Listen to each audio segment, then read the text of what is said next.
제가 이거 전에 잠깐 말씀을 드리면, 여러분 우리가 하나님께 나와서 예배를 드리거나 뭐 이런 걸 하잖아요. 이런 걸 할 때 우리의 태도가 진짜 중요하거든요.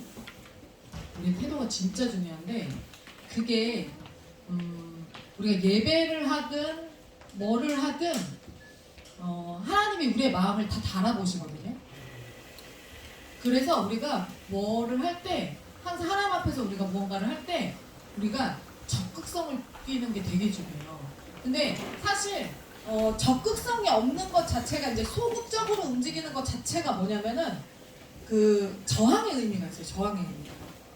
그래서 우리가 예배를 하거나 또 이런 것들을 하거나 우리가 또 몸으로 막 뭐를 해야 되거나 이럴 때, 우리가 진짜 아까 그 잘 되는 사람들의 특징을 보면 하나님 앞에 되게 적극적이에요. 그래서 예배 드릴 때 우리가 보면은 일부러 뒤에 앉는 사람들이 있어요. 일부러.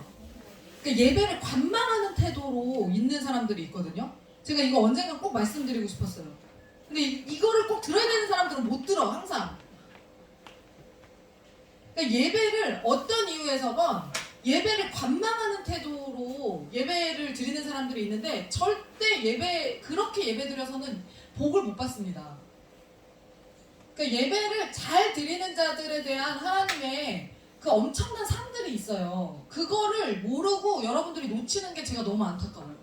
그래서 항상 우리가 예배를 드리거나 뭘 할 때 적극적인 태도로 나가야 된다. 말씀을 드리고 싶었어요. 근데 이게 애들이 참, 일단 애들 키우고 막 이러다 보면은 그러기가 어렵지만 최선을 다해서 노력해야 돼요, 진짜. 그러니까 애들 때문에 우리가 어쩔 수 없이 뒤에서 앉아서 예배 드리거나 이럴 때, 저는 그때 되게 울었거든요. 휘민이 키우면서 너무 예배를 잘 드리고 싶어서. 근데 어쩔 수 없이 막 애 키울 때는 막 뒤에 가서 있어야 되고 막 그렇잖아요. 그게 너무 마음이 안타까워서 제가 제 모습을, 예배를 그렇게밖에 못 드리는 제 모습을 보면서 제가 막 울었어요. 근데 결국엔 복을 받잖아요, 그런 태도로 예배를 드리니까. 그래서 그런 마음으로 하나님 앞에 나가는 게 대단히 중요하다. 제가 그 말씀을 항상 드리고 싶었어요. 그런데 들어야 할 사람은 항상 못 듣는다, 이 얘기를. 자, 제가 기도하고 시작하겠습니다. 하나님 감사합니다.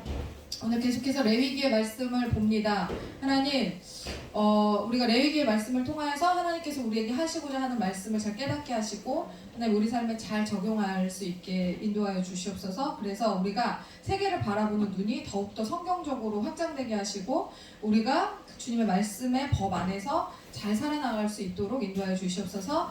처음 시간입니다. 마치는 시간까지 함께 하실 것을 믿사오며 모든 말씀 예수 그리스도의 이름으로 감사하며 기도드리옵나이다. 아멘.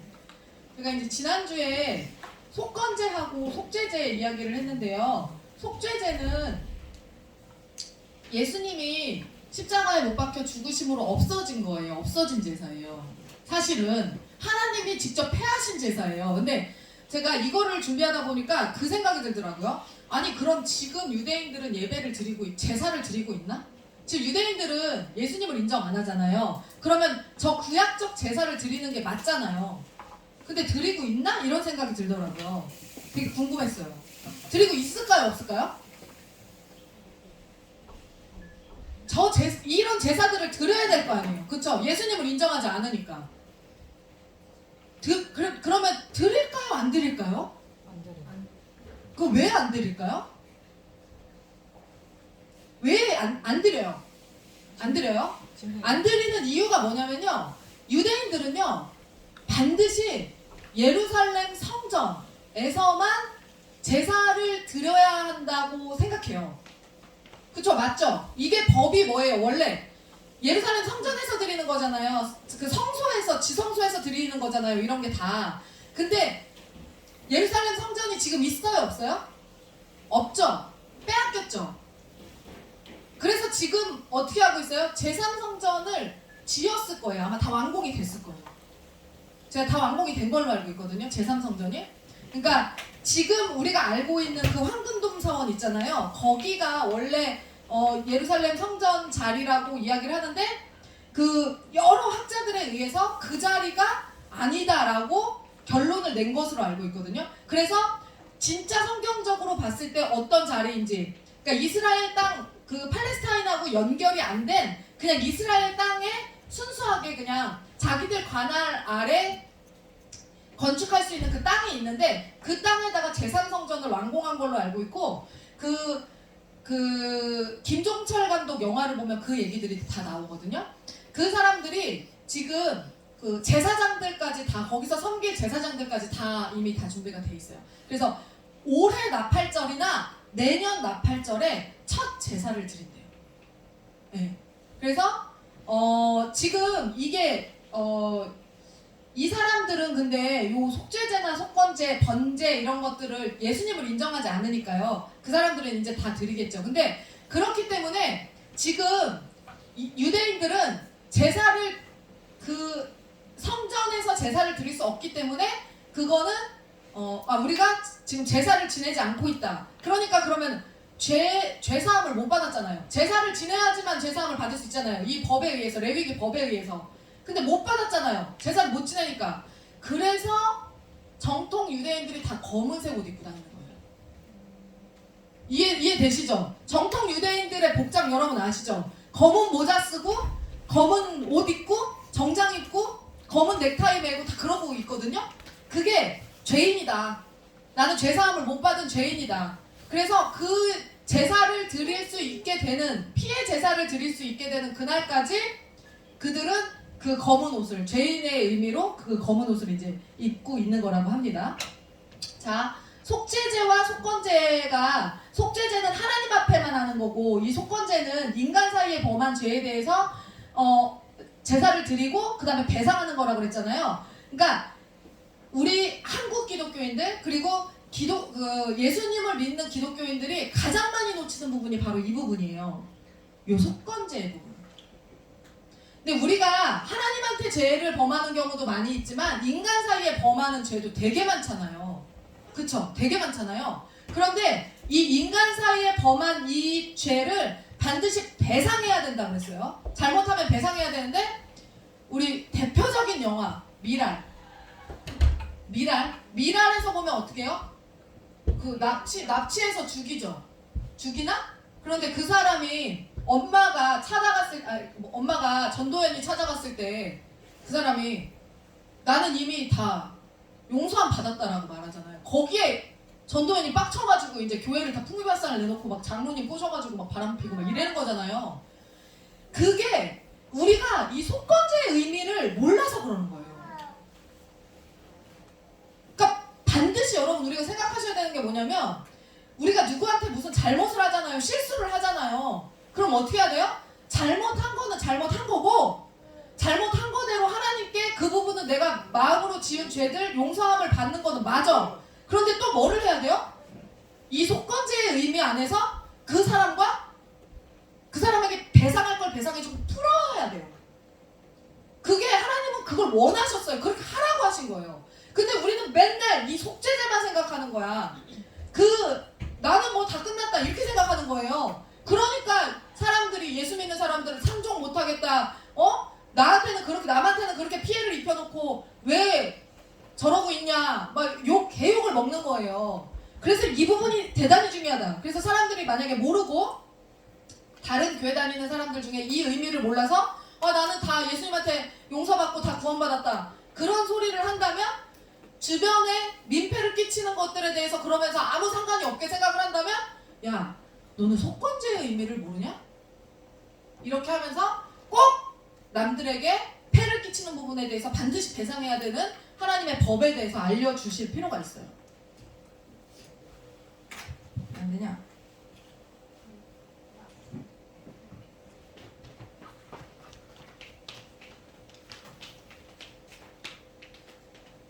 그리고 이 속죄제는요, 여러분, 속죄제는 1년에 딱 한 번 드리는 거예요. 속죄제는 1년에 딱 한 번, 대속죄일이라고 7월 1일 그 나팔절이거든요. 그때 드리는 거예요. 이제 쭉 나올 거예요. 대속죄일에 하루 한 번 드리는 거예요. 단체로 1년에 한 번 이스라엘 모든 백성의 죄를 용서함 받기 위해서 제사장이 들어가. 그래서 지성소에 하루 들어가는 게 바로 그날이에요. 그날 그래서 잘못 들어갔다가는 지성소에 잘못 들어갔다가 죽는 날이 그러니까 대제사장들이 거기를 들어갔다가 죽을 수도 있기 때문에 그래서 대단히 조심스러운 날이고 되게 예민한 날이 바로 그 대속죄일을 앞둔 그 날이에요. 자, 그 외에 제사들 보면 여기 보면 낙헌제 뭐냐면 내가 너무 즐거워, 기뻐. 그래서 우리 떡 쏘잖아요. 그거가 낙헌제예요. 제가 오늘 이번 주에 떡 쏘겠습니다. 이거 있잖아요. 그 낙헌제예요. 하나님께 하는 거죠, 그거를. 그리고 수은제, 큰 은혜에 감사해서 드리는 거, 제사장 위임식 때 이거 다 잔치하는 거예요. 요거. 그 다음에 거제는 드리는 형식이요. 이렇게 해서 드린대요. 이렇게 해서. 이렇게 해서 드려서 들어 올린다고 해가지고 거중기 할 때 그 들어 올리는 이렇게. 그 다음에 요제는 제사를 드릴 때 흔든대요. 진짜로 이렇게 흔들어서 드린대요. 그리고 전제는 뭐라 그랬지? 전제? 기쁨의 제사인가 보죠? 전제가 이거예요. 전제가 뭐냐면 드링킹 오퍼링이라고 했어. 그러니까 뭐냐면 포도주, 기름, 그 다음에 피를 붓는 제사. 그게 전제예요. 맞아요. 드링킹 오퍼링이라고 했어. 예. 자, 그 다음에 이게 뭐냐면요. 경북 영주에 소수서원이라고 있는데 여기에 성생단이라고 있대요. 여기가 뭐냐면요. 성생단에서 뭐를 하냐면 제사 때 쓰이던 제물의 흠결 여부를 검사하던 제단터예요. 그러니까 뭐냐면 조선의 제사법이요. 굉장히 그러니까 이게 유교적 제사잖아요. 근데 굉장히 성경에 나와 있는 것들, 그러니까 세상의 제사법들이 성경의 레위기의 제사법을 다 흉내낸 거예요. 흉내낸 거. 흠결이 있는 곳을 다 저기를 했고요. 그리고 여러분, 양들을 제가 그랬잖아요. 소나 양들을 키워서 제사에 제물로 쓴다 그랬잖아요. 그래서 그 집에서 하나님께 드릴 그 제물로 자라나는 제물을 목적으로 키워지는 그 양이나 소는요, 다 신발 신고 있대요. 흠이 없게 하려고. 신발을 다 여기까지 다 신발을 신겨 놓은 거예요. 내 쪽 발을 다. 네. 그 정도로 그렇게 해서 키웠다. 그리고 네. 그래서 반드시 피 흘림이 있는 제사여야 된다. 자, 번제는요, 하나님의 진노를 해결하기 위한 그 제사고요. 요거는 법률적인 측면에서 바라보는 게 맞다. 그리고 화목제는 하나님과의 불화를 해결하는 거다. 이래서 하나님과 화해하는 게 그 가족적인 측면으로 바라볼 수 있다. 그 다음에 속죄제는 죄에 오염된 부분을 해결하는 거예요. 잘라내는 거. 1년치 죄들을 다 태워버리는 거. 이스라엘 백성에. 그래서 원래는 죽을 죄인인데 살 수 있도록 하는 거. 그 다음에 속건제는 빚을 해결하는 거. 그래서 이렇게 해서 쌤 다 갚았다 이렇게 되는 거. 그게 속건제예요. 빚을 해결하는 거. 우리 다 이제 지금 아시겠죠? 자, 대속죄일이 속죄제를 드리는 날이라고 그랬어요. 요 날이 이스라엘 백성과 나라의 모든 죄를 속죄하는 날. 근데 속죄제는 예수님이 오심으로 사실상은 폐지된 제사다. 그런데 유대인들은 예수님을 인정하지 않기 때문에 아마 이제 드릴 거예요. 속죄제도. 7월 1일이 나팔절. 7월 1일이 여러분, 우리가 생각하는 그 7월 1일이 아니에요. 3월에서 그 우리가 이제 뭐 아비벌 무슨 뭐 이거 다 배웠잖아요. 그런 식으로. 그러니까 이 7월 1일이 유대력 7월 1일이에요. 우리의 7월 1일이 아니고. 자, 7월 1일이 나팔절인데 이 나팔절에 대속죄일을 예고하고 준비하는 날이에요. 나팔절에 나팔을 불면서 나팔을 부는 거예요. 이제 좀 이따 또 내용이 나올 거예요. 그 다음에 7월 10일이 바로 대속죄일이에요. 1년에 한 번 들어가서 이제 여기를 들어가는 거죠. 여기를 이 성소의 휘장 여호와 앞에서 이제 분향하는 거예요. 그러니까 여기서 이제 거룩하게 들어가지 못한 제사장은 죽는 거예요. 그냥 즉사하는 거예요. 자, 그래서 대속제일에 여러분 어떻게 하냐면 우리 다 아사셀 염소 아시죠? 아사셀 염소. 이스라엘 백성 중에서 속죄 제물로 순염소 2마리와 번제물로 삼기 위해 순양 1마리를 가져다가 이제 한 마리는 이렇게 피 흘리게 해가지고 제물로 바치고 그 다음에 나머지 1마리 염소는 여기다가 안수를 해요. 저 염소한테 제사장이 안수를 해서 모든 이스라엘 백성의 죄를 전가시켜서 광야로 보내버리는 거예요. 요게 이제 대속제일. 잠깐만요. 네. 그리고 수송아지의 피를 가져다가 손가락으로 속죄소 동쪽에 뿌리고 또 손가락으로 그 피를 속죄소 앞에 7번 뿌린다. 이게 이제 대속제일에 하는 제사예요, 다. 자, 다 같이 읽어볼까요? 시작. 우리는 다 양 같아서 그릇 행하여 악기 제길로 갔거늘 여호와께서는 우리 모두의 죄악을 그에게 담당시키셨도다. 그래서 염소가 요거 짊어지고 광야로 가는 겁니다. 자, 이게요, 여러분, 제사가 지금에 와서는 뭐가 됐어요? 지금에 와서 예배가 됐죠. 예배가 됐죠. 하나님은요, 영광은 모든 사람들에게 받아요. 모든 피조물들에게 영광은 받거든요. 근데요, 예배만큼은 모든 피조물들에게 받는 게 아니에요. 예배의 행위는요, 언약 백성들한테만 받아요. 그래서 예배는, 그래서 어떻게 사람들이 막 멋지는 자연환경을 보면 어떻게 하죠? 너무 멋있다. 이게 뭐예요? 자기도 모르게 하나님의 영광을 찬양하는 거거든요. 사람들이, 예수 믿지 않는 사람들도 멋있는 곳에 가면 막 예쁜 꽃을 보면서 막 이거 너무 예뻐 막 이렇게 하는 게 창조물을 칭찬하는 거예요. 사실은 알지 못하지만 칭찬하는 거예요. 그런데 예배만큼은 하나님이 믿지 않는 자들에게 드리도록 허락하지 않았어요. 그래서 선택받은 자들만 예배를 드리는 거예요. 그러니까 우리가 선택받았기 때문에 예배를 드리는 거예요. 네. 그래서 절대로 불신자는 예배를 못하죠. 이 자리에 있기도 어렵습니다. 어떻게 한두 번은 있을 수 있겠지. 근데 어떻게 이거를 매번 드릴 수가 있겠어요.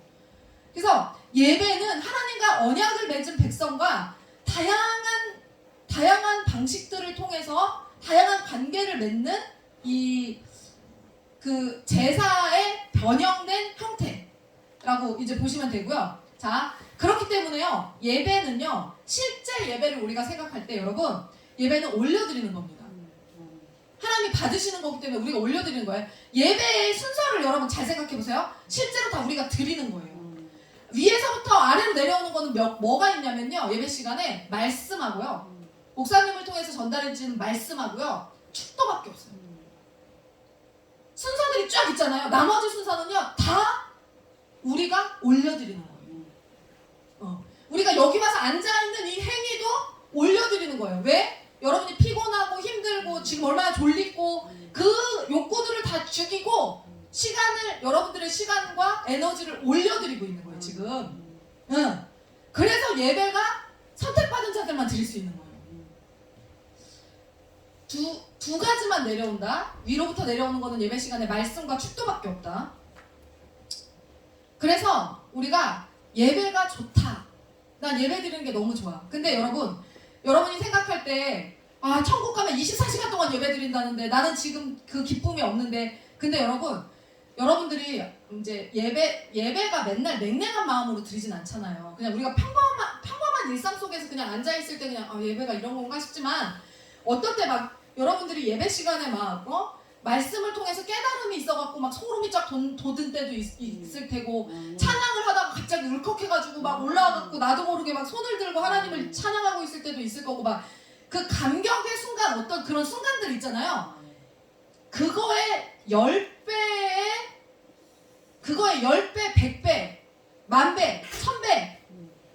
왜냐면 우리의 모든 세포들이 다 천국에 가면 다 극대화되기 때문에 그 기쁨으로 충만한 상태에서 예배하는 거예요. 네. 그냥 우리가 앉아가지고 힘든데 이렇게 힘든 예배를 24시간 동안 드려야 된다고, 이 차원으로 하는 예배를 드리는 그 천국이 아닌 거예요. 무슨 말인지 아시겠죠? 그래서 우리가 여러분이 가끔씩이라도 뭐 한 시간에 내가 한 2, 3분 정도라도 어떤 깨달음이 있어갖고 희열을 느끼거나 너무 행복한 뭐가 있거나 막 찬양할 때 너무 은혜 받아가지고 막 나도 모르게 뜨거운 눈물이 흐른다거나 막 이런 거 있잖아요. 그거에 100배의 감격이 있다. 아멘. 천국에서의 예배는 아멘. 그렇게 생각하시면 됩니다. 그래서 예배는요, 여러분, 예배는 내가 받는 것보다 드리는 게 훨씬 많은 게 정상입니다. 예배는 하나님께 부동어 방향으로 올려드리는 거예요. 크신 하나님께 나의 것을 올려드리는 행위이기 때문에 부동어 방향으로 올라가는 게 맞습니다. 그리고 반드시 우리의 죄를 고백하는 그 고백이 동반돼야 돼요. 왜냐면 제사기 때문에. 네. 자, 그래서 레위기의 전반부를 보시면요, 1장부터 16장까지 이스라엘 백성이 어떻게 하나님께 거룩한 예배를 드려야 하는가에 대해서 나와 있고요. 후반부에는 어떻게 거룩한 삶을 살아야 하는가. 레위기를 꿰뚫는 하나의 키워드는 거룩이라고 했어요. 네. 그래서 이렇게 나누어져 있다. 그리고 레위기는요, 여러분 이렇게 생각하시면 됩니다. 레위기의 말씀 자체가 뭐냐면 무슨 홍해를 가르시고 막 전쟁하면서 적군을 막 사내립 대왕이 막 쳐들어왔을 때 18만 명을 하룻밤에 죽여갖고 송장으로 만들어낸 막 그런 엄청난 그 남성성의 하나님, 부성의 하나님, 막 지키시고 막 그런 그 남성적이잖아요. 막 전쟁 가운데 막 출전하시고 막 이럴 때. 그런데 레위기의 하나님은요, 어떤 하나님이냐면요, 부성의 하나님보다는 모성의 하나님의 초점이 좀 맞춰진다고 보시면 돼요. 이런 거예요. 그 레위기에 나오는 그 문장들을 보면 이런 식으로 생각하시면 돼요. 시집 보내기 전에 딸한테 살림을 가르치는 거야. 야, 너 요렇게 해야 되고, 너 저렇게 해야 되고, 요렇게 해야 되고, 저렇게 해야 되고, 이거 뭐 이 나무를 묻힐 때는 요렇게 해야 되고, 이 김치를 담글 때는 요렇게 해야 되고, 그 법이 쫙 나와 있는 거예요. 그 엄마의 마음으로 알려주신 글들이에요. 우리를 사랑하고 걱정하는 그 하나님의 자상한 엄마적 성품. 하나님은 우리가 아버지라고 부르지만 사실은 성이 없는 분이잖아요. 근데 아버지라고 인식하죠. 그래서 요즘에 페미들이 계속 어머니 하나님 뭐 이거 맨날 얘기하잖아요. 어머니. 그 다 필요 없는 얘기고, 부성의 하나님, 모성의 하나님이 있는데 그냥 한 분이잖아요. 근데 이 레위기의 하나님은 모성의 하나님이 좀 강한 캐릭터다라고 보시면 됩니다. 그리고 자, 여러 가지 법규들이 나오는데 그 중에 식품위생법, 식약청규례가 이제 나와요. 성경에 보면은, 레위기에 보면은. 그래서 11장에 보면은 젓가락장이라고 한대요. 여기를 뭐냐면 제사 다음으로 나오는 게 중요한 게 뭐죠? 음식이다. 네. 그래서 음식을 통해서 힌트를 대단히 많이, 우리가 살아가는 데 있어서, 우리 몸을 사용하는 데 있어서 음식을 통해서, 성경에 나오는 음식을 통해서 힌트를 굉장히 많이, 우리를 건강하게 할 수 있는 힌트를 많이 얻을 수 있어요. 그러니까 저는 그 생각은 되게 많이 했거든요. 우리가 레위기 읽다 보면 뭐 먹지 말아라, 뭐 먹지 말아라 많이 나오잖아요. 네? 그래서 그걸 보면서, 근데 지금 다 먹잖아요, 우리가. 그런데 무슨 생각을 했냐면, 근데 이거를 하나님이 먹지 말라고 한 걸 보면 분명 이유가 있을 텐데. 여러분들도 그 생각 하지 않아요? 분명 이유가 있을 텐데. 근데 왜 먹지 말라고 했는지는 모른대요, 아무도. 그걸 왜 먹지 말라고 했는지는 모르는데 먹지 말라고 했잖아요. 그러면 먹지 말라고 한 음식을 안 먹는 게 좋긴 좋겠다. 전 그 생각은 했었거든요, 평소에도. 네. 그러니까 우리 몸에 좋지 않기 때문에 먹지 말라고 한 측면이 있을 것이다라는 생각을 했어요, 저도. 근데 실제로 그렇다는 거예요. 정한 짐승과 부정한 짐승을 나누고 먹을 수 있는 것과 없는 것을 나눴는데, 이게 여러분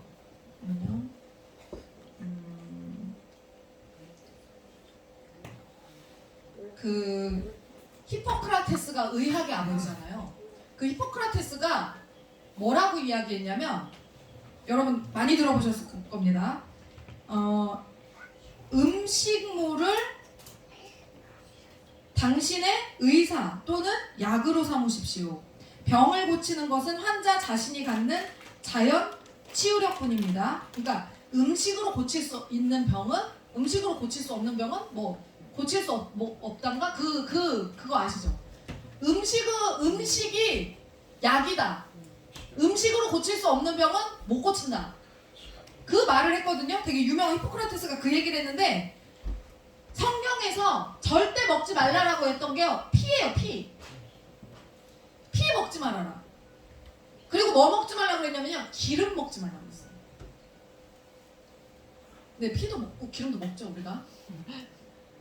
그런데 이걸 먹는다고 해서 지옥에 간다 안 간다? 안 가요. 이걸 먹는다고 해서 지옥에 가는 건 아니야. 하지만 확실히 몸에는 좋지 않을 것이다라고 유추하는 거예요. 그래서 이거 하시는 분이 장모님이 선짓국집을 하신대요. 지금 선짓국을 엄청 먹였다는 거예요. 선짓국을. 근데 지금은 안 드시는 것 같더라고 느낌이. 예, 그래서 피와 기름 먹지 말라고 그랬어요. 레위기를 그래서 레위기를 지키면 진짜 레위기대로 먹으면 그 코셔 음식 이런 게 여기서 나온 거잖아요. 그래서 돼지고기 먹지 말라 막 하고 막 그러잖아요. 그러니까 저는 그런 건 있어요. 뭐 돼지고기를 저는 지금은 이제 돼지고기를 많이 먹진 않는데 소고기를 주로 먹긴 하는데 성경에서 돼지고기를 먹지 말라고 나오잖아요. 성경에서는. 근데 그래서 안 먹는 건 아니에요. 그치만 성경에서 먹지 말라고 했기 때문에 돼지고기보다는 소고기를 먹는 게 몸에 더 나을 것 같다는 생각은 했었어요. 그래서 그냥 자연스럽게 소고기를 먹게 되더라고요. 그런데 돼지고기도 먹어요. 이런 거죠. 네. 돼지고기도 먹어요. 근데 돼지고기를 성경에서 먹지 말라고 했기 때문에 안 먹는다. 나는 절대 안 먹어. 이러시는 분들도 있어요. 저는 그것도 인정해요. 자, 제사제도는 예수님으로 이제 폐지가 됐어요. 그런데 윤리나 도덕적인 부분은 유효하다고 그랬어요. 아까 속건제의 의미. 그 다음에 복 중의 복은 최고의 복은 건강의 축복이다. 먹지 말라는 거 먹으면 건강하다. 근데 한국인의 식습관은 어떠냐? 먹지 말라는 걸 그렇게 먹는다. 그래서 조선시대 왕들이 다 단명했다. 어떤 사람들이 오래 살았냐? 개똥이 그냥 막 꿇는 사람들이 다 오래 살았다. 그래서 건강을 너무 따지는 사람들은 주로 어떤다? 단명한다라고 정확하게 얘기를 하더라고요. 그래서 건강이 신이 되면 단명한다. 그래서 너무 따지지 마라. 그냥 먹어라. 그런데 레위기에서 먹지 말라는 것을 먹지 않으면 건강에는 좋을 것이다. 자, 보건복지부 산부인과 규례가 나옵니다. 성경에서. 자, 산혈기간이라고 해가지고 이건 뭐냐면요. 출산을 하고 나서 피가 맑아지는 기간. 여자가 피가 맑아지는 기간을 산혈기간이라고 해요. 그런데 아들을 낳으면 33일 동안 피가 맑아져야 된다. 그래서 33일을 어떻게 해야 된다고요? 잘 누워있으면서 몸조리를 잘 해야 된다. 딸을 낳으면 66일이기 때문에 2배예요. 2배. 그리고 나서 또 뭐가 있냐면요. 아들 자체가 7일, 얘가 태어났잖아요. 그럼 얘 자체가 7일 동안 부정해. 무슨 말인지 아시겠어요? 얘 자체가 7일 동안 부정해서 얘 아들을 낳으면 총 얼마를 그래서 쉬는 거냐면 34일 플러스 7일 그리고 8일째 할례해요. 8일째 왜 할례한다고 그랬어요? 이때 혈소판의 수치가 가장 올라간다고 그랬죠. 그래서 피가 응고가 되기 쉽고 막 이렇기 때문에 이때 이제 할례를 하는 건데 합쳐서 40일 동안 그래서 아들을 낳으면 40일 동안 여자가 몸조리를 하게 두라는 게 레위기의 법입니다. 하나님의 법이에요. 여자를 40일 동안 잘 보호해줘라. 그 다음에 딸을 낳으면 66일인데 딸은 14일이 부정하대요. 딸 자체가. 얘는 14일 동안 부정한 아이야. 그래서 14일, 66일 합쳐서 총 80일. 정확히 2배를 쉬어요. 근데 왜 2배를 쉬어야 했는지는 몰라. 그 이유는 몰라요. 어떤 이유가 있을 것 같지 않아요? 분명 있겠죠. 하나님이 있겠죠. 근데 몰라. 그런데 이 얘기를 하더라고요. 여자가 아무래도 여자 아이를 낳으면 여자 아이는 더 이제 보호받아야, 그러니까 아이 다음 세대를 생산해내야 되는 몸으로서 더 보호받아야 되는 몸이라서 그럴 수도 있고 라고 설명을 하더라고요. 근데 정확치 않아요. 근데 이 생각은 들더라고요. 과거부터 지금까지 여자에 비해서 남자들이 더 대우를 받았죠. 저는 이제 제가 그냥 추측하는 거예요. 남자를, 그래서 어때요?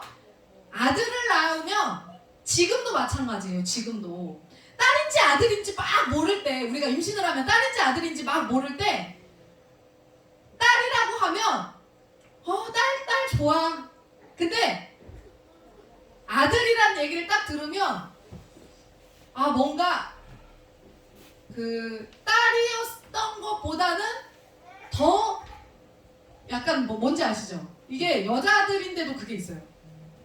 내가 엄마인데 아들 하나를 임신했다 그러면 딸 임신했다는 소리를 듣는 것보다 더 약간 그 마음에 뭐가 있어. 그게 손해는 안 본 것 같은 그 느낌이 있어. 근데 딸만 나면 뭔가 아쉬워서 하나를 더 채워야 될 것 같은 그 느낌? 그런 느낌들이 약간 있어요. 손해는 안 본 것 같은 그 느낌. 아들을 낳으면. 그래서 옛날부터 뭐가 있냐면요. 딸을 낳으면 시어머니들이 어떻게 했어요? 아들을 낳으면 야, 너 이렇게 큰일을 했는데 쉬어라 이랬단 말이에요. 근데 지금은 좀 덜하지만 옛날에는 훨씬 더 심했죠. 근데 딸을 낳으면 어때요? 야, 네가 뭐 한 게 있다고 지금 그러고 있냐고 그런단 말이죠. 옛날에는 더 심했다는 거예요. 그러니까 오히려 딸을 낳으면 몸조리를 더 못하는 거예요.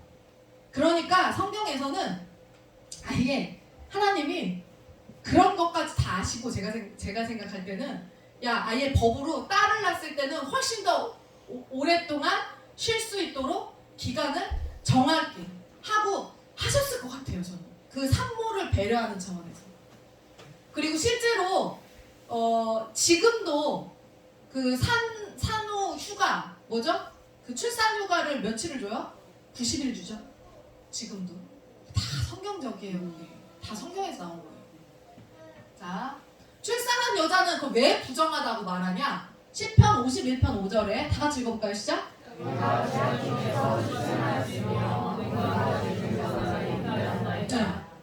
우리가 죄 중에서 태어났기 때문에 부정하다. 우리는 원죄를 가지고 태어났기 때문에 부정하다고 부른 거예요.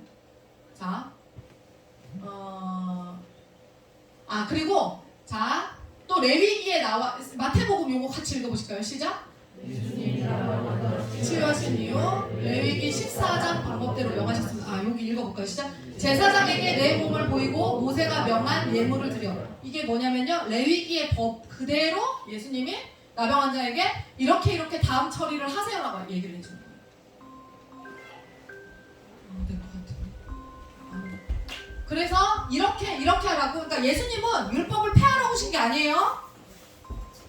율법을 완성하러 오신 거예요. 그 다음에 뭐가 있어요? 자, 성윤리 규례가 있어요. 레위기에 나오는 거예요. 성윤리 규례. 레위기 18장에 가나안 땅에 뿌리 깊게 박혀 있었던 성문화에 대해서 나와요. 근데 그 가나안 땅의 성문화는 여러분 우리가 너무나 잘 알죠? 거기에 제가 이제 조금 이따 나올 텐데 이 음란의 문제를 하나님이 왜 이렇게 끔찍하게 싫어하시냐면요. 음란의 문제에 대해서요. 음란의 문제가 유일하게 다른 죄들은 다 죄가 바깥으로 드러나거든요. 근데 음란의 문제만 유일하게 내 몸 안에 짓는 거예요. 음란의 문제가. 여러분 잘 생각해 보세요. 음란의 문제만 죄들 중에 유일하게 내 몸에 직접 짓는 거예요. 그래서 하나님이 우리 몸이 성전이기 때문에 하나님 그렇게 싫어하시는 거예요. 그래서 성경에 뭐라고 나오냐면 땅이 더러워져서 견디지 못해 토한다. 예전에 여러분 그거 있었어요. 미국에 막 허리케인 막 와가지고 막 다 풍비박산 나고 막 그럴 때 뭐가 있었냐면요. 뉴스가 바로 뒤이어서 나오는 뉴스가 뭐냐면 원래 뭐 열흘 후에 그 지역에서 동성애 가장 큰 세계적인 규모의 동성애 축제가 기획되고 있었습니다. 뭐 이런 뉴스들이 나오고 했었어요. 저 기억나거든요. 그게 다 뭐 하는 거냐면요. 땅이 더러워져서 견디지 못해서 토하는 거예요. 다 밀어버리고 다 쓸어버리는 거예요. 그래서 음란의 문제에 대해서 하나님께서 분명하게 다루셨어요. 따라가지 말라고. 그리고 가나안 땅에 원래 있었던 그 종교 바알과 아세라, 그 다음에 농경사회였기 때문에 풍요와 다상의 상징이었던 바알과 아세라를 굉장히 끔찍히 섬겼다는 거죠. 자, 18장에 보면은 더러운 가나안 성문화에 대해서 나오는데, 자, 별거 다 나옵니다. 7절에서 18장 7절에서 10절은 근친상간 금지합니다.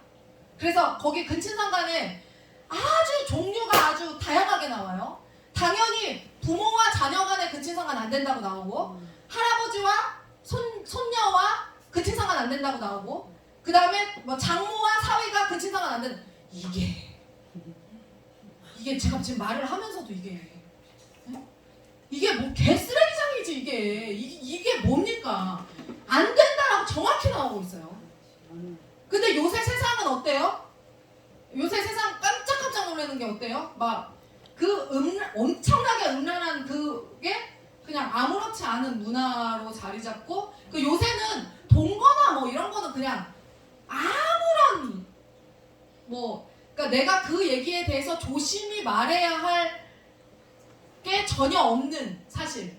저 남자친구랑 동거하고 있는데요. 이게 아무렇지도 않아. 부끄럽지 않은 거더라고요. 그리고 그런 것들. 그리고 21절에 보면 자녀 인신공양을 금지시켰어요. 자녀를 제물로 바쳐가지고 죽여서 제사를 드리는 거, 이거 하지 말라. 22절에 동성애 금지. 동성애가 너무 우리 가운데 너무 익숙해서. 근데 이제 제가 휘민이 얘기를 들으면은, 휘민이는 남고를 다니고 있잖아요. 그러니까 거기에서는 남고 애들은 그래도 뭐 저런 식의 동성애적인 그 뉘앙스가 있는 아이들에 대해서 굉장히 아주 싫어하는 티를 낸대요. 남고에서는 남자들만 있으니까 막 싫어 뭐야 막 이렇게 한다는 거예요. 근데 문제는 남녀 공학 있잖아요. 남녀 공학은 동성애를 인정하는 게 되게 깨어있는 것인 것처럼 이야기를 해요. 그래서 뭐 그냥 인정, 그 사람들은 그렇게 사랑하는 거니까 그냥 인정할게요, 이런 식으로. 아주 잘못된 거죠. 23절에 짐승과의 관계를 금지시켰어요. 짐승과의 관계를 금지시켰어요. 가나안 백성을, 더우면 에어컨 킬까요? 그래서 가나안 백성을 내쫓아라. 이것 때문에. 무슨 말인지 아시겠죠? 그냥 두면 여기에 여러분 죄는요 기가 막히게 번집니다. 죄는. 그래서 제가 항상 말씀드리는 게, 자녀들의 죄가 요만큼이라도 보이면 싹을 잘라줘야 된다고 제가 항상 이야기하는 게 그거잖아요. 여러분 이거요, 이 상태에서 들어가잖아요. 이스라엘 백성들 그대로 배웁니다. 그래도 되는 줄 알아요. 그래서 친구들하고 이야기하는 아이들이 이렇게 생각하는 거예요. 왜 요새 음란한 성생활이나 이런 것들이 많아지냐면요, 자기가 그런 얘기들을 하는 게 부끄러운 건지 부끄럽지 않은 건지를 모르잖아요. 젊은 애들일수록 더 하거든요. 그래서 그런 것들을 아무렇지 않게 자기 친구들한테 얘기해요. 그럼 자기 친구들이 듣고 쟤도 저렇게 했으니까 나도 저렇게 살아도 되는구나 라고 생각을 해요. 거기서 저렇게 하면 안 되는 거다라고 인식을 해야 되는데, 저렇게 하면 안 되는 거다라고 인식할 수 있도록 훈련을 안 시켜놨잖아, 부모들이. 부모들도 왜 안 시켰어요? 자기들도 다 그러고 살았어. 저는 우리 애들한테 여러분 뭐라고 이야기하는지 아세요? 어느 정도로 세게 얘기하는 줄 아세요? 혼전임신에 대해서 어떻게 얘기하는 줄 아세요? 야, 혼전임신하지 마. 그렇게 혼전임신으로 그렇게 태어나는 애들 중에 상태 정상인 애들 없어. 저 그렇게 얘기합니다. 혼전 임신, 그러니까 아주 제가 애들한테 경계를 바싹 치는 거예요. 혼전 임신으로 태어나가지고 부모를 속썩이는 사람들이 진짜 많아요. 왜 그런지 아세요, 여러분? 혼전 임신으로 태어나는 아이들은요, 하나님의 합법적인 보호를 받지 못하고 뱃속에서 잉태된 아이들이에요. 왜냐하면 그것 자체가 하나님이 허락하시지 않은 성관계이기 때문에 하나님이 그것을 보호할 수가 없어요. 그냥 정자와 난자가 그냥 만나서 결합을 해서, 근데 정자와 난자는요, 여러분, 아까 이런 모든 경우에도 정자와 난자는 만나요. 동성애 빼고. 사람들이 그런 얘기 하거든요. 아니 그러면 뭐 성폭행 당해서 그러면 하나님이 이 아이가 생기지 말게 하셨어야지. 아니 아버지가 딸을 임신시키기도 해요. 그럼 하나님이 그렇게 하지 마셨어야지. 그게 아니라니까. 그냥 그거는 자연의 법칙상 난자와 정자가 만나면 결합이 되는 거예요. 하나님 탓하지 마시고, 여러분들이 여러분의 욕구를 참지 못해서 아이가 생겼다. 얘를 보호할 수가 없어. 얘가 보호가 안 돼. 왜냐면 여러분이 그 아이를 그렇게 내어준 거예요. 그래서 우리는 실수했을지라도 여러분의 자녀들은 절대로 그런 일이 일어나지 않도록 항상 학교에 가면 애들 막 야동 돌려보고 이상한 얘기들 하고 그럴 때 그런 것들을 잘 분별할 수 있도록 여러분들이 집에서 계속 가르쳐야 돼요. 계속 가르쳐야 돼요. 귀에 딱지가 않도록 가르쳐야 돼요. 근데 그걸 안 할 거야 아마. 왜냐면 힘드니까.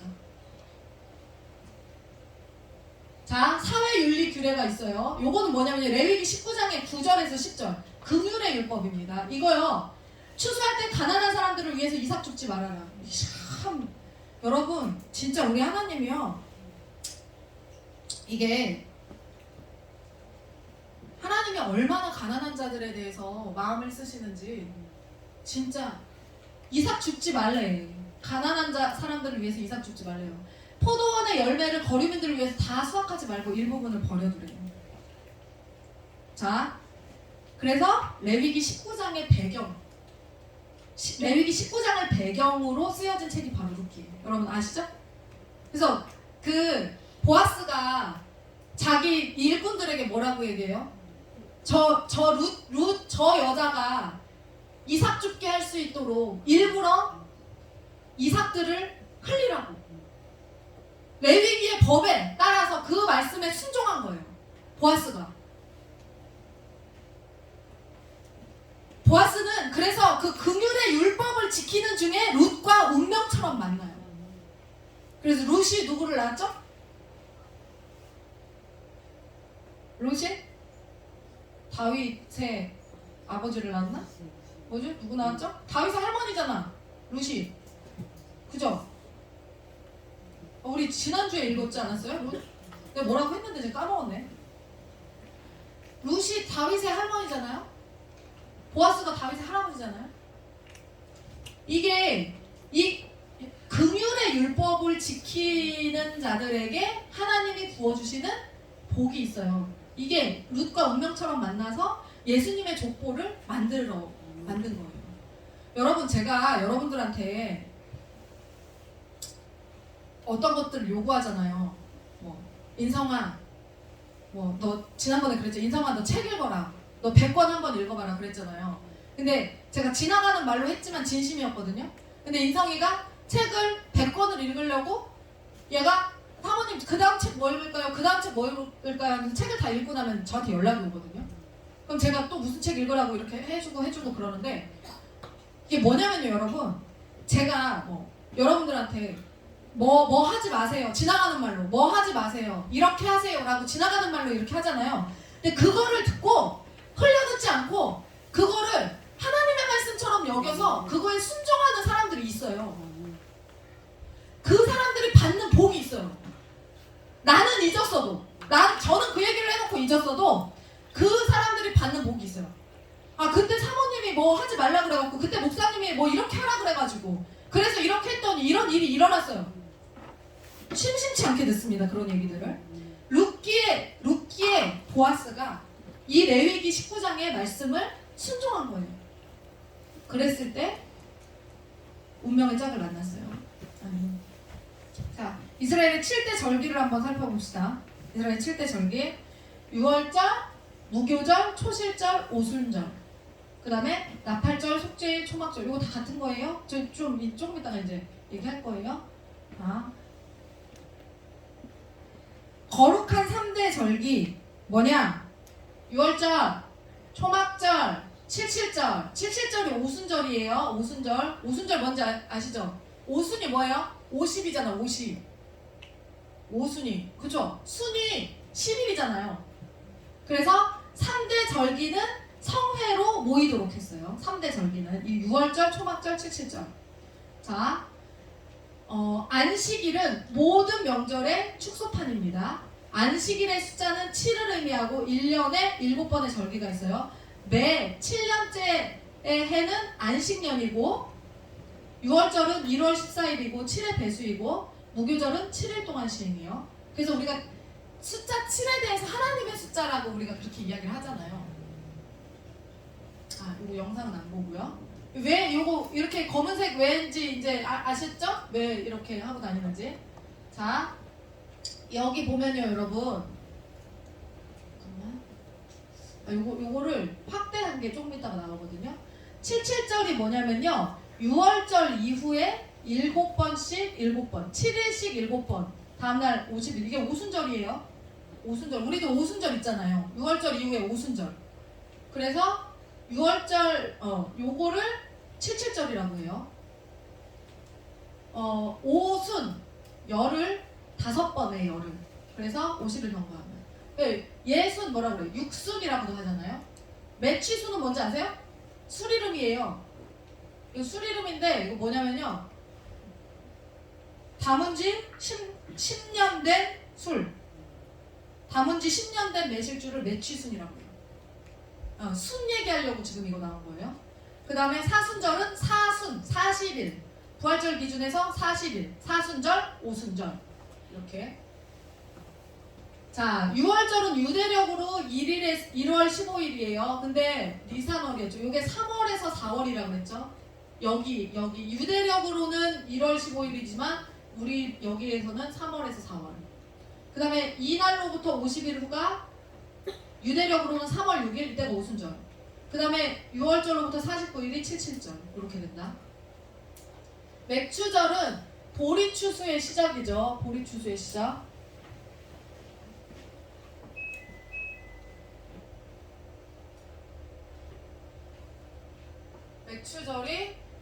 맥추절, 오순절, 칠칠절 다 같은 말이에요. 요거. 그 다음에 나팔절이 7월 1일이에요. 나팔절이 나팔 부는 날이에요. 근데 나팔을 왜 부냐? 나팔을 부는 이유가 뭐냐면요. 신년이라서 나팔 부는 거예요. 우리한테 그러니까 이 유대력으로는요, 여러분, 나팔절이 요때가요 신년이래요. 요때가. 그래서 나팔절이 요 날이 있고 나팔을 불면서 뭐 하는 거냐면 빰빰 하면서 야 10일 후에 우리 대속죄일이야 라고 알려주는 거예요. 그래서 니네 대속죄일을 위해서 거룩하게 준비해 라는 게 나팔절. 빰빰 하고 그 대속죄일을 예고하는 거예요. 그 다음에 5일 뒤에 초막절이 있는 거예요. 그래서 9월에서 10월, 여기는 7월이지만 9월에서 유대력으로는 7월, 우리한테는 9월, 10월이 시작. 그래서 모든 학기가 우리나라랑 일본만 빼고 새 학기가 언제 시작해요? 그래서 9월에 시작하는 거예요. 다 여기 따라가는 거예요. 이게 10년이야. 그래서 새 학기가 이때 시작하는 거예요. 그러면 그때는 뭐 먹냐? 사과에 꿀 묻혀서 먹는 게 달콤하고 행복한 해를 보내라는 뜻에서 나팔절에 사과에 꿀을 묻혀서 먹는 전통이 있대요. 그리고 신년 나팔절 사과와 꿀 위에 또 뭐를 먹냐면요, 석류를 먹어요. 그럼 석류를 왜 먹느냐? 석류 먹으면서요, 그러니까 이 유대인들은요 오감을 통해서 하나님의 말씀을 교육하거든요. 석류를 왜 먹냐면 석류 어딨어? 알맹이가 있잖아요. 성류 안에 요 무수한 알갱이를 통해서 율법 613가지의 율법을 기억하라고. 이 알이 많잖아요. 그러니까 수많은 율법이 있잖아. 613가지의 율법. 이거 보면서 이 엄청난 율법들을 기억하라고. 하라라는 율법이 248개고요. 하지 마라라는 율법이 365개예요.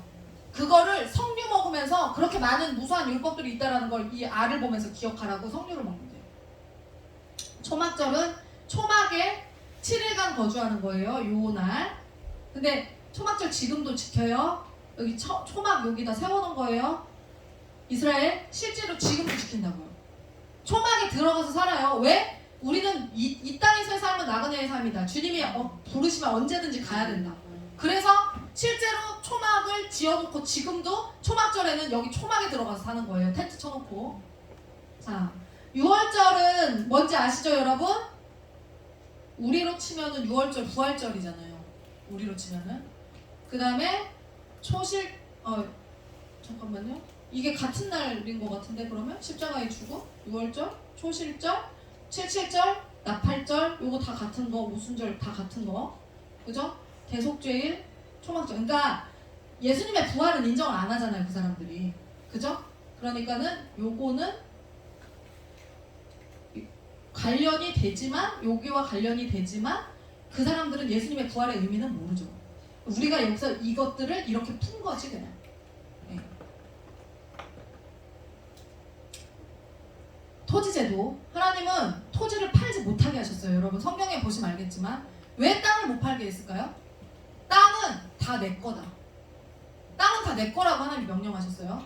그리고 안식년 제도가 있어요. 6년간 토지 사용을 한 다음에 7년째 되는 해에 1년간 토지를 쉬게 하는 제도예요. 7년째 되는 해에는 심어요, 안 심어요? 땅에? 안 심어요. 근데 하나님이 뭐라고요? 6년째에 평균 수확량의 3배를 주겠다라고 말씀하셨어요. 그러니까 7년째 안 심어도 걱정하지 마. 니네 먹고 살 거 다 충분히 3배를 줄 거니까. 그래서 이걸 지키라 하신 거예요. 근데 안식년에 안 심었어도 그 땅에 이삭이 떨어진 거 이런 걸로 인해서 올라오는 소산물들이 있다는 거예요. 그러면 그 소산물들은 다 누구를 줘라? 가난한 자들에게 나눠줘라. 그러면 토지가 쉼으로 다시 기름진 땅으로 변해서 땅의 출력이 높아진다는 거죠. 그걸 얘기하는 거예요. 희년의 토지제도. 매매 희년이 뭐예요? 50년 되는 해예요. 50년 되는 해. 7년씩 77, 49. 그 다음에 77, 49 한 다음에 그 다음 해가 희년이죠. 이 희년에는 원래 주인에게 돌아가는 거예요. 원래 주인에게, 땅 주인에게, 원래 주인에게 돌려주는 거니까 뭐냐면요. 자, 유다의 땅, 뭐 에브라임 땅, 단, 베냐민, 지파별로 이렇게 딱 나눠줬잖아요. 이 땅을. 근데 여기에서 땅을 팔지 말라고 했잖아. 근데 아버지가 이번에 병원 치료를 가느라고 돈이 없어서 땅을 팔아야 돼. 그럼 누구한테 팔아? 유다 지파의 다른 형제들한테 팔라는 거예요. 르우벤 지파한테 팔지 말고 시므온 지파한테 팔라는 거예요. 근데 그랬다가도 어떻게 하래요? 희년이 되면 다시 돌려주래. 네가 그거 영원히 가질 수 없다는 거예요. 왜냐면 땅은 내 것이기 때문에. 돌려주래. 원래 주인에게 돌려주고 노예는 해방해주고 빚은 탕감해주는 거예요. 이거 왜 그럴까요? 공동체의 양극화를 막고 있는 자들이 없는 자들에게 은혜를 베풀어주라는 거예요. 그래서 하나님은요 어떻게 하는 거냐면요 강제로 뺏어가지고 있는 사람 거를 강제로 뺏어서 없는 사람한테 주는 게 아니라 하나님은 야 네가 스스로 내 법이 이러니까 네가 스스로 네 원함에 의해서 이렇게 순종해 라고 하는 거예요. 그래서 있는 자들한테 베풀라는 거예요. 그러니까 이거를 공산주의 사상가들이 이거를 사실 노린 거예요. 이게 될 거라고 생각했던 거야. 그런데 이게 인간은 확실히 악해요. 공산주의가 이거 아니에요 이거. 그쵸? 무슨 말인지 아시죠? 이게 얼마나 이상적인 그림이에요 이 그림이. 근데 인간은 악해. 스스로는 안 한단 말이죠. 그게 문제예요. 자, 그 다음에 그러면 안식년과 희년을 통해서 하나님이 우리에게 주시고자 하는 메시지가 뭐냐면요 니네 자족해라 이거예요. 자족해라. 니네 지금 주어진 상황에 대해서 족함을 알아라. 멈추라 할 때 멈춰라. 그거예요. 제가 그게 되게 항상 제가 좀 마음에 좀 그랬던 게 뭐냐면 집을 통해서 돈을 많이 버는 사람들이 있잖아요. 네? 그러니까 갑자기 막 샀는데 막 집이 막 몇 수억씩 뛰어가지고 막 원래 막 5억 주고 서울 같은 경우 막 5억 주고 산 집이 막 30억이 되고 40억이 되고 막 그래서 그리고 사람들이 막 꿈이 뭐예요? 부동산 투자를 잘해가지고 그 부동산을 통해서 다 막 내가 돈 안 벌고 막 놀고 먹을 수 있는 그 땅 그 주인이 되고 싶어하고 막 그렇잖아요. 전혀 성경적이지 않다는 거예요. 그 망조라는 거예요. 근데 저는 진짜 궁금했던 게 제가 집을 살라고 딱 하면 집값이 살 수 없을 정도로 올라가 있는 거예요. 막 좀 도전이라도 해보고 싶은데 근데 내가 지난번에도 살 수 있었는데 사실은 그때 집을 사야 된다 해서 안 샀는데 그때 샀으면 그래도 한 1억 2억은 남길 수 있었는데 너무 아쉽다 이런 생각이 드는 거예요. 그때 좀 하나님이 내 눈을 열어주셔가지고 그때 집을 사게 해주시지. 그러면 막 꽁돈이 막 생기는 거잖아. 근데 그게 한 번도 그게 이루어진 적이 없거든요. 된 적이 없거든요. 하나님이 땀 흘려 일하라고 성경대로 살으라고 그 기회를 허락하시지 않은 거구나를 레위기를 공부하면서 알게 됐어요. 족함을 알아라. 그래서 레위기에서는 땅 가지고 투기하는 거에 대해서 하나님이 굉장히 싫어하신다. 그래서 뭔가를 투자해가지고 많이 남겨서 땀 흘리지 않고 돈을 벌 생각하는 것 자체가 하나님이 기뻐하시지 않는다. 그걸 정확하게 이야기하더라고요. 그래서 여러분 우리가요 우리의 힘껏 여러분들이 지금까지 뭐 집도 없고 열심히 막 헌금하고 막 그러면서 막 살았는데 여러분 그 여러분의 집 없음이 위로가 되셨으면 좋겠습니다. 하나님이 그거 막 일확천금 한 번에 막 없는 거 그거 기뻐하지 않으신대요. 좋아하지 않으신대요. 그래서 성실하게 돈 벌면서 살아라. 그거를 가르쳐 주시는 거고 그리스도인들이 족함을 모르고 막 집을 막 2채를 사고 3채를 사고 막 4채를 사고 그런데도 막 뭐 건물을 더 사고 막 뭐 투기하고 막 이러는 거 하나님 전혀 기뻐하시지 않는다는 거예요. 왜? 더 가지려는 욕심 때문에 문제가 발생하기 때문에. 지금 사실 그런 거 아니에요 우리나라? 여러분 왜 집값이 천정부지로 막 뛰어요? 집값이? 우리 때문에 뛰어요? 우리 교회에서는 집값이 천정부지로 뛰는데 협조한 사람이 아무도 없어요. 그렇게 가진 자가 없어서. 왜 천정부지로 뛰어요? 욕심부려서 막 사잖아. 사람들이 막 2채 3채 막 욕심부려가지고 막 갭 투자해가지고 막 사잖아요. 그 사람들이 다 올려놓은 거잖아요. 더 가지려는 욕심 때문에 문제가 발생해서 지금은 사고 싶어도 못 사는 집값 안 떨어졌더라고요. 천안에 좀 떨어진 줄 알았더니 와. 토지에 대해서는 여러분 굉장히 토지와 관련된 책들이 굉장히 많아요. 땅과 관련된 책들이. 저는 요거 톨스토이의 사람에게는 얼마만큼의 땅이 필요한가. 이거 네가 오늘 갔다가 해가 지기까지 돌아오는 땅을 너에게 주겠다라고 이제 했는데 그 사람이 욕심껏 달려가죠. 욕심껏 달려갔다가 어떻게 해요? 와. 근데 오자마자 금 앞에서 죽어. 너무 열심히 뛰어갔다 와가지고 죽어. 그래서 그 사람이 결국에는 그 관에 들어가갖고 묻혀요. 인간에게 필요한 땅은 그 관을 묵을 땅이다. 결국엔 그만큼이더라. 굉장히 철학적이죠. 예, 그러니까 욕심 부리지 말아라 그 얘기예요. 펄벅의 돼지 읽어보신 분들 있어요? 돼지 이거 여러분 엄청난 작품입니다. 펄벅의 돼지 이거 진짜 좋은 책이에요. 이거 읽어보세요.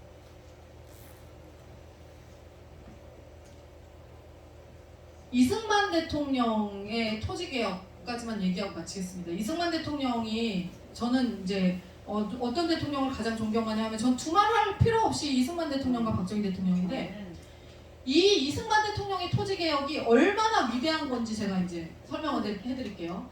이승만 대통령이 건국했을 당시에 국민의 대다수가 뭐를 했겠어요? 농사를 지었겠죠. 근데 그러니까 이승만 대통령 같은 사람이 우리나라의 국부라는 사실에 대해서 우리는 진짜 운이 튼 사람들의 하나님이 보호하신 나라인 거예요. 국민의 대다수가 농민이었어요. 그런데 농민이었는데 84%가 소작농이었어. 소작농이 뭐예요? 양반이 땅 주인이고 이 사람들이 도지 받아가지고 뭔지 아시죠? 그러니까 다 뺏기고 나 요만큼 갖는 거예요. 지금은 도지 제도가 지금 저희 엄마 아빠도 도지로 사람들한테 땅을 주고 거기서 일부만 받아요. 땅을 네가 농사를 져라 나 힘들어서 못 짓겠다 그래서 땅을 빌려주고 거기에서 나오는 한 80%를 자기가 갖고 한 20%를 엄마 아빠가 받아요. 세를 받는 거예요. 근데 지금은 그게 이제 그런 식으로 자리를 잡았는데 이때는요 양반들이 다 가져가고 소작농들이 20%만 가져온 그런 시기였던 거예요. 그러니까 소작농들은 절대로 부자가 될 수 없어요. 그런 상황이었어요 우리나라가.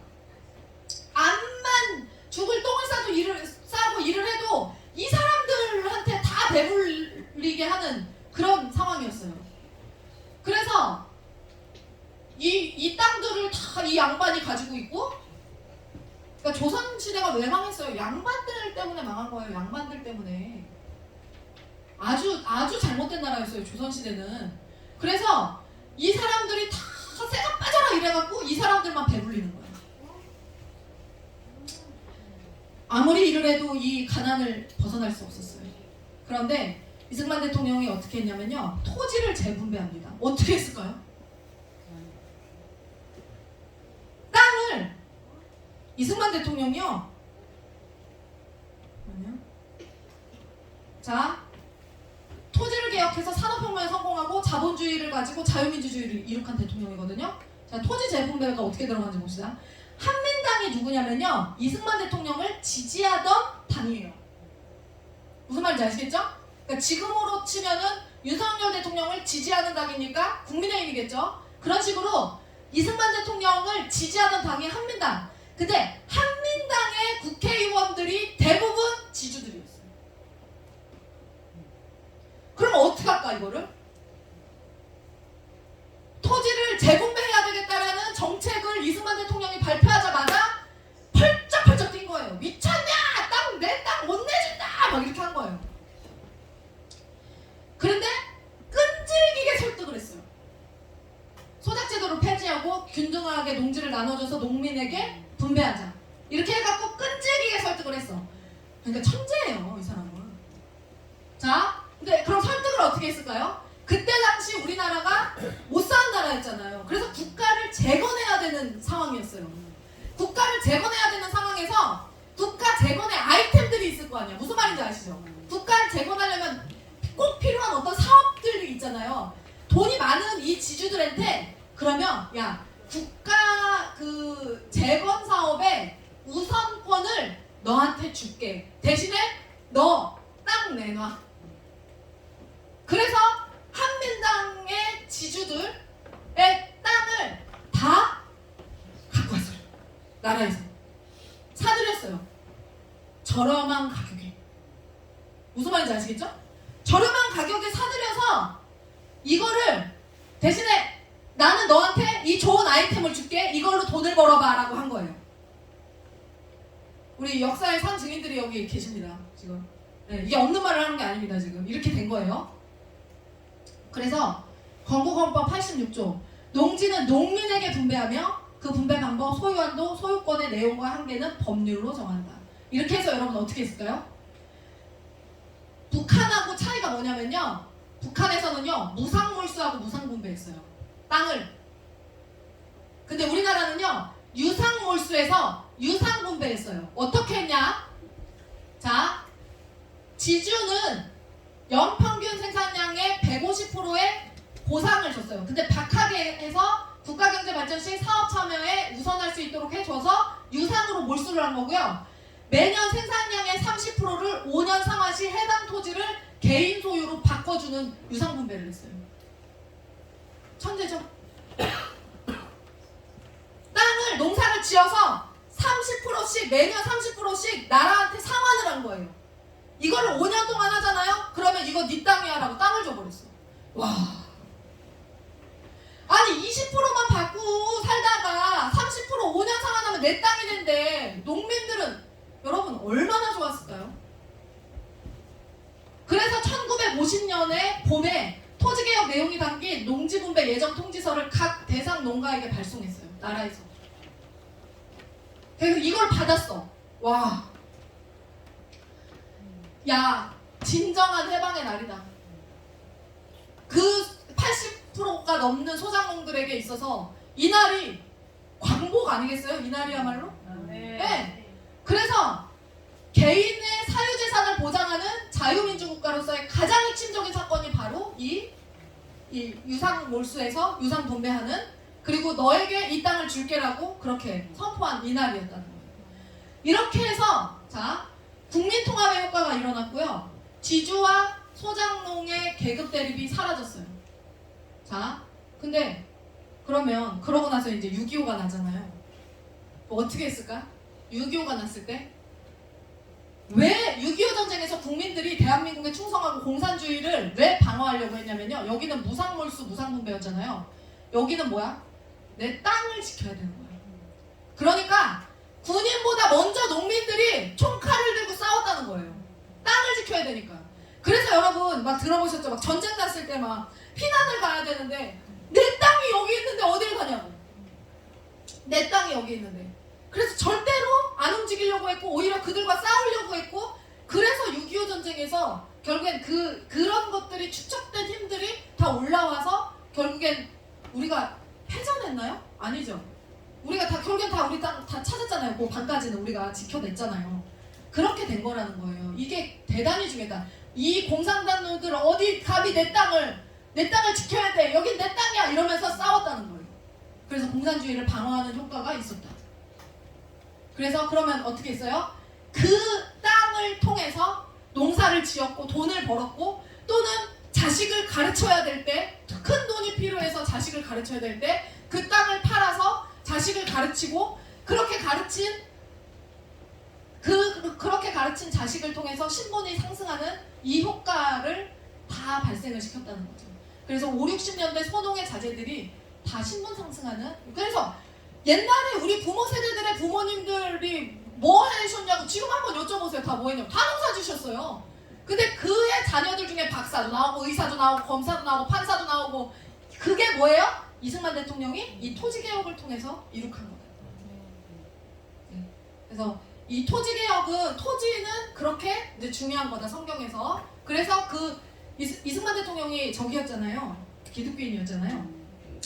이 성경적 토지의 개념을 잘 알고 있었던 이승만 대통령이 성경적인 것을 잘 적용해가지고 이렇게 나라를 잘 세운 거예요. 네. 그래서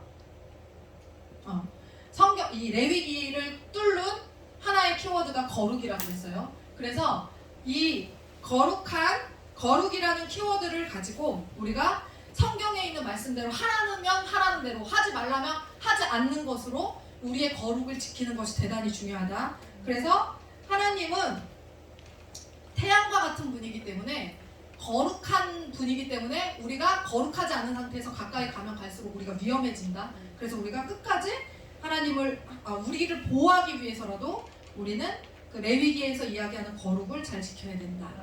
그래서 마지막으로 10시간 기도보다 죄 하나 끊는 게 더 중요하다. 피 흘리기까지 싸워라. 그래서 하나님이 법으로 알려주신 그대로 행해라. 네, 이상입니다. 여기까지 하겠습니다.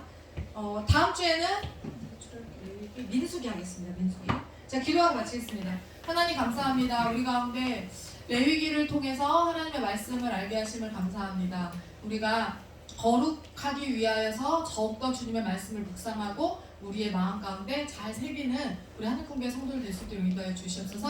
함께 하실 것을 믿사오며 모든 말씀 예수 그리스도의 이름으로 감사하며 기도드립나이다. 아멘.